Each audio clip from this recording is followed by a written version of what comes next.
The EU Commission have recently introduced new proposals for the welfare of animals in transport. This legislation is primarily aimed at protecting animals destined for slaughter, and there are many millions of movements of animals for slaughter within the EU every year. A side effect of this legislation impacts significantly on the thoroughbred breeding industry. The proposals as currently drafted would have a significant adverse impact on the thoroughbred breeding industry within Europe. They would prevent us effectively holding our thoroughbred auction sales because they have a requirement for 7-day residency prior to movement.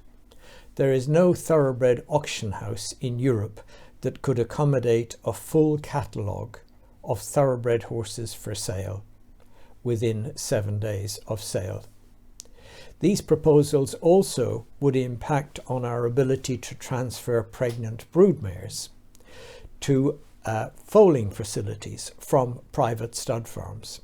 They would also adversely impact on our ability to mate or cover our mares at foal heat. There would also be demands for mandatory unloading at customs and frontiers, regardless of whether or not there were suitable facilities present, and regardless of the biohazard and the risks of injury that would follow on from those requirements. There is also a stipulation that all loading and unloading would have to be supervised and witnessed by an official state veterinarian. Those proposals then would have a very significant adverse effect on the thoroughbred breeding industry in Europe.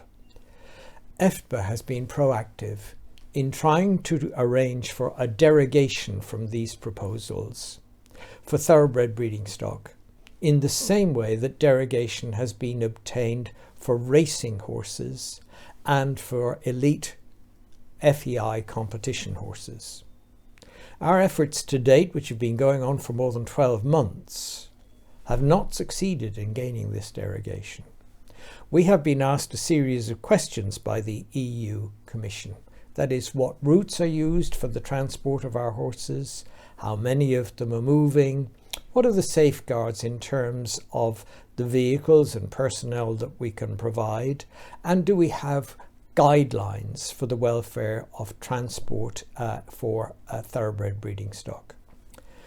After much deliberation, we've advised the Commission that the major racing centres are often very closely linked to the major breeding centres, and therefore movement within nation states and movement between EU member states for breeding stock is analogous to that for racing horses, and yet racing horses have been given a derogation and our horses have not. We have been asked, do we have a comparable number of horse movements as there are for racing? And the answer is yes.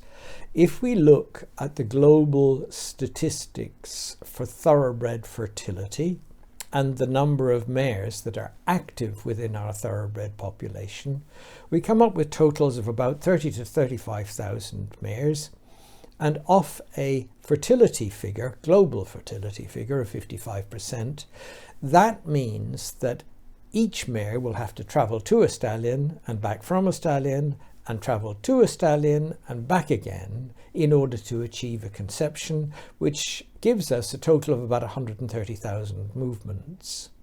When we then add in the numbers of horses that are offered for sale at thoroughbred auction within the EU, we come up with about 13,500 horses, which have to travel to the auction and travel back again. And that gives us a total of about 160,000 movements, which is the same as the number of thoroughbred horse race entries in the EU. And again, the racehorses have been given a derogation and our breeding animals have not. We've also been asked about the technical specifications and the personnel that are involved in the transport of horses.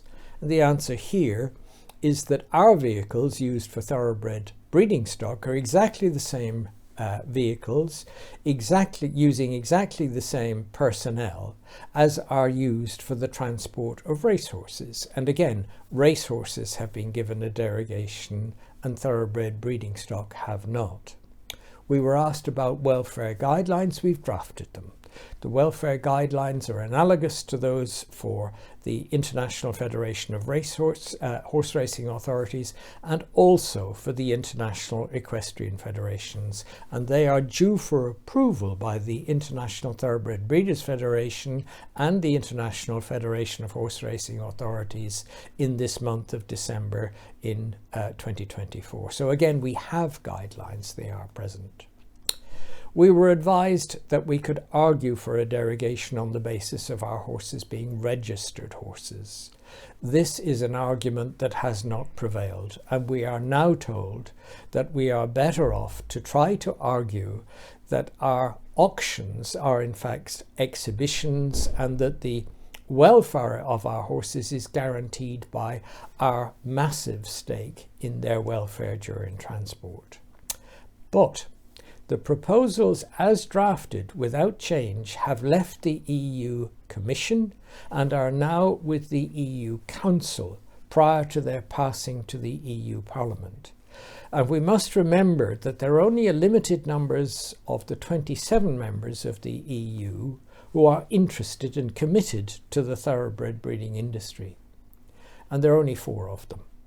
The rest, the smaller countries, may well unite against what they perceive to be a rich man's club that are seeking a derogation when many of them will not be able to avail of it. We are also very concerned that when these proposals enter the EU Parliament of some 720 members, that many of them will be preoccupied with welfare as they see it, and not appreciate the care that is taken of our horses, and that the equine welfare group, the equine horse group within the EU, may have great difficulty in persuading such a large number of people to provide a derogation for thoroughbred breeding stock. We therefore say to you, all of our EU EFTBA members, that it's important that you lobby your own ministers in the EU Council of Ministers and your own EU parliamentarians to help to obtain this absolutely vital derogation.